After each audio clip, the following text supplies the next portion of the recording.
Bueno, vamos a meternos de lleno en este tema. La idea de una Tierra plana, que, a ver, científicamente está más que refutada, es mucho más que una simple teoría loca. En realidad, esconde una historia súper profunda y muy persistente sobre cómo vemos el mundo y, sobre todo, en qué o en quién decidimos confiar. Esto no va solo de la forma de un planeta, no, es un choque frontal entre dos maneras de entender la realidad. Mirad, aquí el quid de la cuestión no es tanto quién tiene razón y quién no, sino que son dos formas radicalmente opuestas de ver las cosas. Por un lado está el modelo del globo, un concepto totalmente abstracto, ¿verdad? Basado en siglos de ciencia, de cálculos, de observaciones que no son directas. Y por otro, el modelo plano, que se basa en algo mucho más inmediato, la experiencia de los sentidos, sin filtros, lo que se ve, lo que se siente, un suelo que parece firme e inmóvil bajo nuestros pies. Y es que, claro, hay que pensar que durante casi toda la historia de la humanidad, lo de la Tierra plana no era una idea rara, era la visión por defecto, era lo que compartían muchísimas de las grandes civilizaciones, y todo se basaba precisamente en esa experiencia directa. Lo más fascinante de todo esto es ver cómo culturas que no tenían nada que ver entre sí, separadas por miles de kilómetros y de años, llegaron a conclusiones muy parecidas.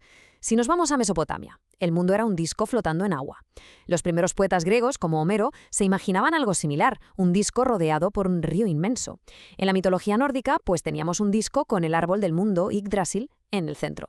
Incluso en antigua China, lo que predominaba era la idea de una tierra cuadrada, plana, bajo una especie de bóveda.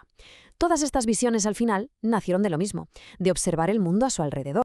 Para entender de verdad la mentalidad de los terraplanistas modernos, los llamados setéticos, hay que fijarse en cómo leen los textos antiguos. Para ellos, una palabra hebrea como rakia no es una metáfora, no es poesía, es una descripción técnica, literal. No hablan de una atmósfera, sino de una estructura física, una cúpula sólida que nos encierra, que contiene nuestro mundo. Este es un punto central en toda su cosmología. Pero claro, todo esto cambió. Llegó un momento clave en la historia, un auténtico punto de inflexión, donde una idea totalmente nueva empezó a desafiar miles de años de creencias basadas en los sentidos, la idea de que la Tierra, en realidad, era una esfera. Ojo, que el cambio no fue de un día para otro. Fueron filósofos griegos como Aristóteles los que ofrecieron las primeras pruebas, digamos, empíricas que convencieron al mundo académico. Se dieron cuenta de que la sombra de la Tierra en la Luna, durante un eclipse, siempre era redonda. Notaron que las estrellas que veían en el cielo cambiaban si viajaban de norte a sur.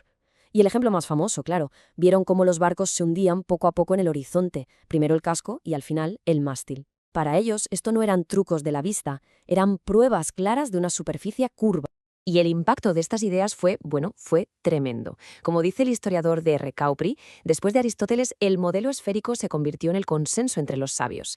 La idea de una Tierra plana no es que desapareciera del todo, pero digamos que quedó relegada a un plano más popular, más mitológico, mientras que la ciencia y la filosofía avanzaban ya con un paradigma completamente nuevo.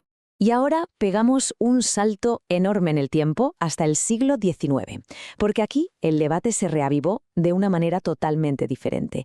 Ya no era una cosa de filosofía antigua, sino de un nuevo movimiento que llamaba a la experimentación personal y directa. Se llamaban a sí mismos cetéticos, que viene a significar algo como buscadores de la verdad. Y en el centro de todo este resurgimiento había una pregunta muy concreta, ideada por un hombre llamado Samuel Rowbotham. Lo que él quería era hacer visible esa curvatura que nadie veía, o si no, demostrar que no existía. La pregunta era simple. ¿En un canal de agua largo y recto se puede medir la curvatura de la Tierra?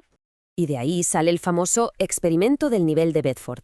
Por un lado, Rowbotham aseguraba que con su telescopio, casi a ras del agua, podía ver un bote a casi 10 kilómetros. Según los cálculos de la curvatura, eso debería ser imposible. Su conclusión, por tanto, era clara. El agua es plana, la Tierra es plana. ¿Pero qué pasó? Que décadas más tarde, el naturalista Alfred Russel Wallace repitió el experimento con otro método y demostró justo lo contrario, que había curvatura. O sea, el mismo sitio, el mismo canal, sirvió para probar dos realidades opuestas. Entonces, ¿cómo es posible esto? Bueno, la explicación científica es la refracción atmosférica. Es el mismo efecto que crea los espejismos en la carretera en verano. La luz, al pasar por capas de aire a distinta temperatura, se curva, y esto puede hacer que veamos la imagen de un barco que en realidad ya está oculto tras el horizonte. Para la ciencia, esa es la explicación. Para los terraplanistas es una excusa muy conveniente para salvar la teoría del globo. Todo este debate del siglo XIX, todos estos experimentos, sentaron las bases para el modelo moderno de la Tierra plana. Y es importante entender esto. No se trata solo de negar que la Tierra es un globo, se trata de construir todo un universo alternativo, que sea coherente con su propia geografía, su propia física, sus propias reglas del juego. Y esto nos lleva a imágenes que son una pasada, como esta. El mapa de Orlando Ferguson de 1893. Esto no es solo un mapa, es toda una declaración de intenciones. Mezcla una interpretación literal de la Biblia, con eso de los 4 ángulos de la Tierra, con una geografía que no tiene nada que ver con la que conocemos. Ferguson no solo dibujó un mundo distinto, sino que lo llenó de argumentos y de citas para defenderlo. A ver, la física de este mundo alternativo es radicalmente distinta. Aquí, la gravedad como fuerza de atracción no existe. Las cosas simplemente caen o flotan según si son más o menos densas que el aire o el agua. La Tierra, por supuesto, está quieta, y el Sol y la Luna no son esos cuerpos gigantescos a millones de kilómetros, sino que son luminarias pequeñas, locales, que giran encima nuestro como si fueran 2 focos, explicando así el día y la noche. Y todo esto contenido bajo esa cúpula o firmamento. Y claro, la geografía también se pone patas arriba. En este modelo, el polo norte es el centro del disco, el polo sur, como tal, no existe. En su lugar, la Antártida no es un continente, sino una pared de hielo gigantesca que rodea todo el mundo conocido, como si fuera el borde de un plato, conteniendo los océanos. Esto explica por qué se puede dar la vuelta al mundo de este a oeste, pero sería imposible hacer un viaje de norte a sur y volver al mismo punto. Y con todo esto, llegamos al siglo XXI. Donde esta idea, lejos de haberse extinguido, ha vuelto con una fuerza increíble. Y la gran pregunta es, ¿por qué? ¿Por qué ahora? Y la respuesta tiene muchísimo que ver con Internet y con una crisis de confianza a nivel global. Hay un ejemplo moderno que es alucinante. En el documental Behind the Curve, un grupo de terraplanistas se gasta un dineral, $20.000, en un giroscopio láser superpreciso. ¿El objetivo? Demostrar que la Tierra no rota. Y el resultado que les da el aparato es una deriva de 15 grados por hora.